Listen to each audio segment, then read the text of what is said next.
Assalamualaikum warahmatullahi wabarakatuh. Perkenalkan, nama saya Gita Erpiana, NIM saya 2310105015444. Di sini kelompok saya ingin membahas tentang materi berbicara. Berbicara merupakan kegiatan menyampaikan informasi melalui media lisan. Berbicara merupakan salah satu keterampilan berbicara. Keterampilan berbicara wajib dikuasai oleh pelajar dan mahasiswa. Berbicara merupakan bagian dari komunikasi. Berbicara masuk dalam komunikasi lisan dan tulisan keduanya memiliki perbedaan. Perbedaan keduanya dijelaskan pada bab ragam bahasa. Komunikasi lisan pun tulisan keduanya saling melengkapi. Hal itu karena orang yang melakukan komunikasi lisan juga perlu memiliki data tertulis untuk disampaikan. Selain itu, faktor fisik dan psikologis pembicara juga menjadi modal tambahan. Pembicara hendaknya memperhatikan penampilan untuk menghilangkan gagal fokus dan kecanggungan. Yang pertama, ada jenis berbicara ilmiah. Berbicara ilmiah tentu berbeda dengan berbicara biasa. Berbicara ilmiah merupakan kegiatan berbicara dalam forum resmi ilmiah. Pembicaraan memerlukan data untuk disampaikan. Data tersebut merupakan data ilmiah yang bisa dipertanggungjawabkan kebenarannya.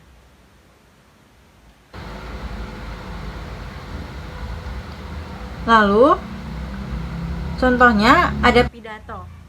Pidato merupakan kegiatan berbicara kepada halayak untuk tujuan tertentu. Pidato memiliki persamaan dengan ceramah, orasi, dan khotbah. Perbedaan mendasar dari pidato yaitu terletak pada gaya penyampaian dan forum penyampaiannya. 1. Bagian-bagian pidato. Pidato merupakan bagian dari wacana lisan. Sepertinya halnya wacana pidato memiliki 3 bagian utama. Bagian pertama berupa pembuka pidato. Bagian kedua berupa inti pidato. Bagian terakhir berupa bagian penutup pidato. Yang kedua, ada membuat naskah pidato. Membuat naskah pidato berarti menuangkan gagasan dalam bentuk tulisan. Naskah pidato sangat dibutuhkan untuk menghindari kehilangan ide saat sedang berpidato. Beberapa pejabat pemerintah sering terlihat berpidato menggunakan naskah. Biasanya pidato yang menggunakan naskah tersebut merupakan pidato yang di dalamnya menyampaikan data penting. Data tersebut biasanya berupa kebijakan enting, angka hasil survei, dan sebagainya. Penyusun naskah pidato yang baik setidaknya memperhatikan hal-hal berikut. Yang pertama, pada bagian pembuka hendaknya menguraikan poin-poin penting yang akan disampaikan. Tujuannya yaitu agar peserta dapat mengetahui lebih dahulu. Dan yang kedua, pada bagian inti pidatonya hendak menonjolkan poin-poin yang sudah disampaikan pada bagian pembuka tadi. Tujuannya agar kedua bagian tersebut saling berhubungan. Bedanya pada bagian inti pidato ini, poin utama dijelaskan lebih rinci sehingga peserta memahami pesan yang disampaikan pembicara. Yang ketiga, penyajian simpulan pidato hendaknya tidak terlalu panjang. Hal itu agar peserta tidak jenuh dan tetap mengingat poin-poin penting yang sudah disampaikan pada bagian inti tersebut. Yang keempat, naskah pidato yang sudah dibuat hendaknya disunting terlebih dahulu sebelum disajikan.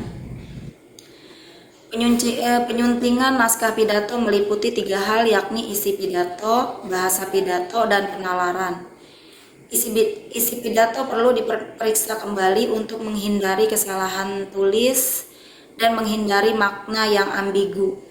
Bagian bahasa juga perlu disunting, diksi perlu diperhatikan agar tidak menampilkan kosakata yang sulit dipahami oleh peserta.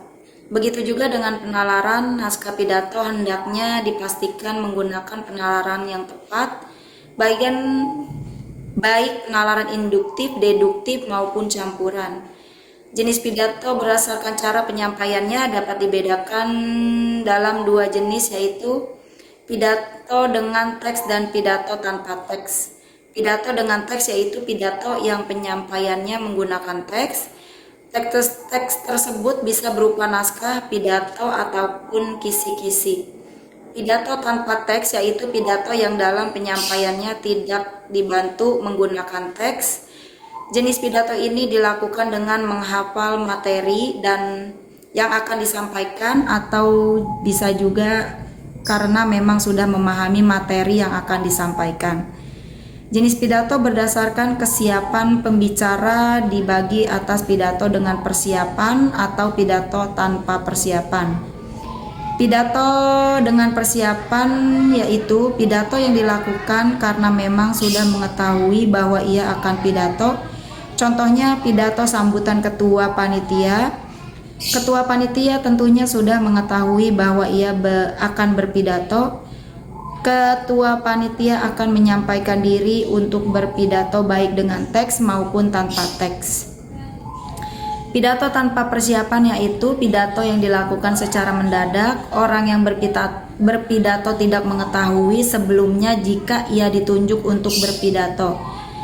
Contohnya, orang yang tiba-tiba diminta berpidato menggantikan ketua panitia yang tidak bisa hadir dalam acara. Ia akan berpidato tanpa persiapan sebelumnya. Dan yang B, presentasi ilmiah. Presentasi ilmiah yaitu penyajian lisan yang bertujuan untuk memaparkan gagasan dalam forum ilmiah. Peserta dalam forum ilmiah ini tidak banyak, biasanya tidak lebih dari 30 orang. Materi yang disampaikan biasanya berupa data ilmiah dari hasil riset. Dan orang yang melakukan presentasi ilmiah biasanya membutuhkan alat bantu berupa lembar presentasi dalam bentuk salindia. Salindia yang dipaparkan hendaknya tidak terlalu banyak, hal itu untuk menghindari kejenuhan peserta. Data yang disajikan dalam salindia hendaknya hanya inti-intinya, dan pemateri tidak menulis terlalu panjang melainkan menjelaskan lebih jauh secara ilmiah materi yang disampaikan. Yang C, orasi ilmiah. Orasi ilmiah bentuknya sama seperti presentasi ilmiah, dan bedanya orasi ilmiah dilakukan di depan banyak orang dengan ruangan yang lebih luas.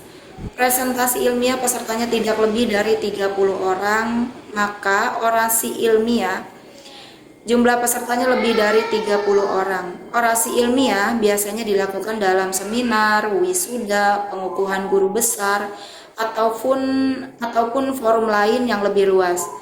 Forum berbicara ilmiah merupakan tempat untuk bertukar pikiran. Terdapat beberapa jenis forum yang bisa digunakan untuk berbicara ilmiah. Masing-masing forum memiliki perbedaan satu sama lain tergantung fungsi, bentuk, dan tujuannya. Dan yang selanjutnya akan dilanjutkan oleh teman saya, Gita Septiana. Ketua panitia akan menyiapkan diri untuk berpidato baik dengan teks maupun tanpa teks.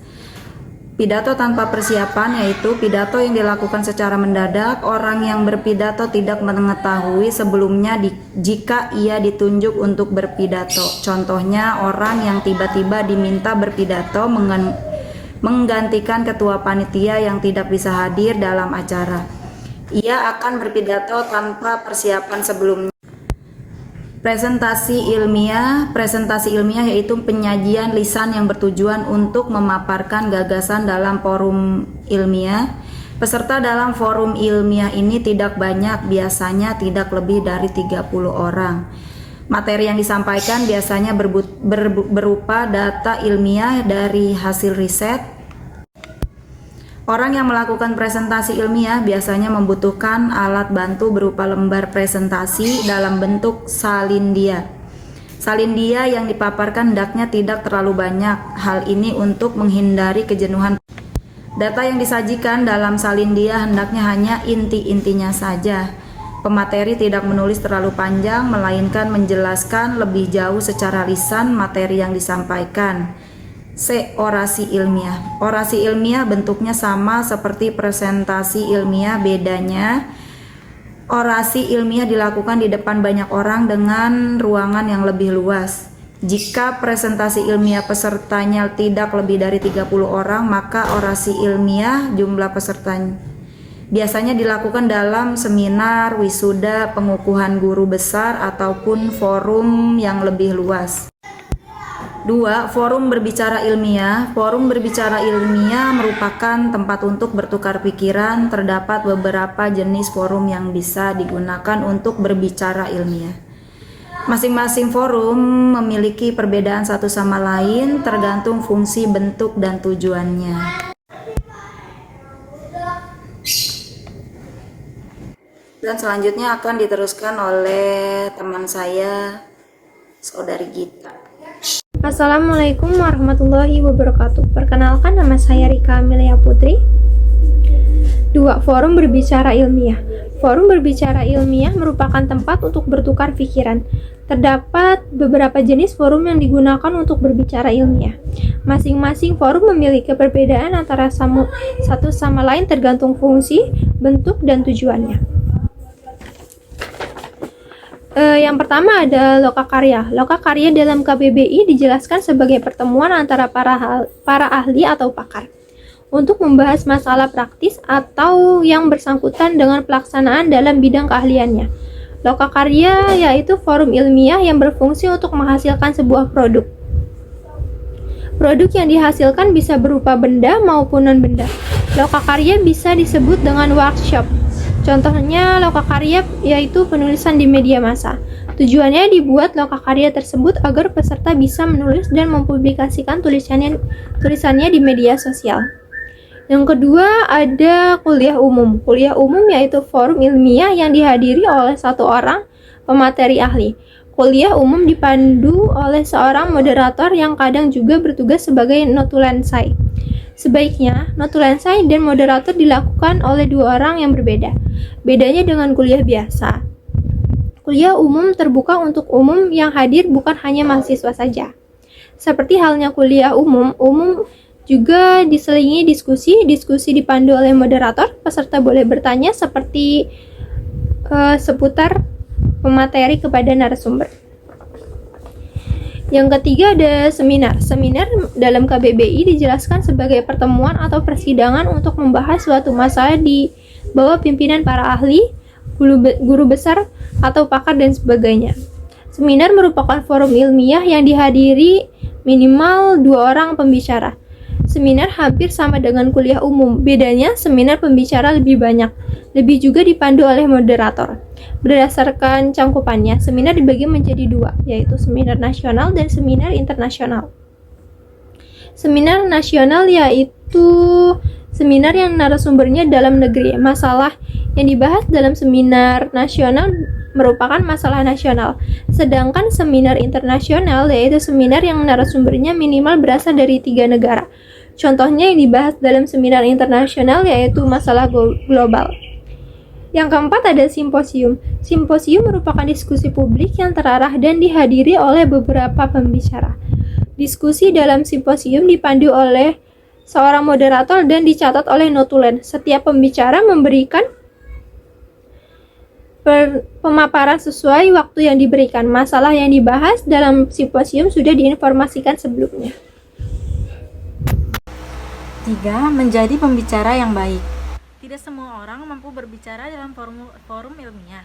Berbicara dalam forum ilmiah perlu dipelajari oleh setiap mahasiswa agar bisa menjadi pembicara yang baik di masyarakat. Mahasiswa harus terampil beda. Untuk itu, materi ini wajib dipelajari dengan baik oleh setiap mahasiswa. Menjadi pembicara yang baik perlu dipelajari dan tetapi bagaimana cara menjadi pembicara yang baik perlu dipelajari dan dipraktikkan. Pembicara perlu memahami beberapa hal sebelum memulai kegiatan. Yang pertama, penampilan. Pembicara hendaknya memperhatikan penampilannya. Penampilan pembicara saat mendukung jalannya kegiatan hendaknya tidak menggunakan pakaian yang aneh sehingga mengganggu jalannya kegiatan. B. Menguasai materi. Materi adalah hal utama yang ditunggu-tunggu oleh peserta. Pembicara yang baik harus menguasai materi yang akan disampaikan. C. Karakter. Pembicara yang baik memiliki karakter dan gaya penyampaiannya sendiri. Hendaknya tidak menjiplak gaya orang lain. D. Memahami peserta. Peserta forum berasal dari berbagai kalangan, lintas ras, suku, dan agama. Pembicara hendaknya memahami peserta forum.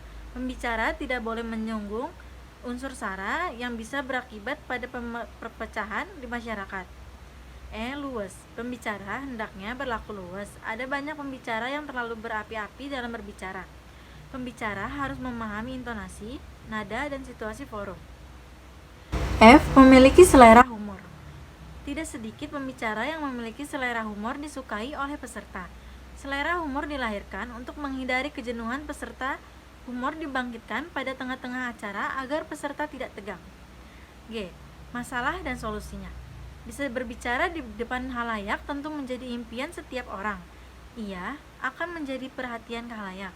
Semua mata tertuju padanya, memperhatikan setiap gerak-gerik dan mendengarkan informasi yang disampaikan. Namun ternyata menjadi pembicara bagi pemula itu tidak mudah. Pembicara pemula biasanya mengalami hal-hal yang tidak diinginkan, seperti demam panggung, merasa canggung, lupa materi, dan sebagainya. Terima kasih, sekian dari kelompok kami. Kurang lebihnya mohon maaf. Wassalamualaikum warahmatullahi wabarakatuh.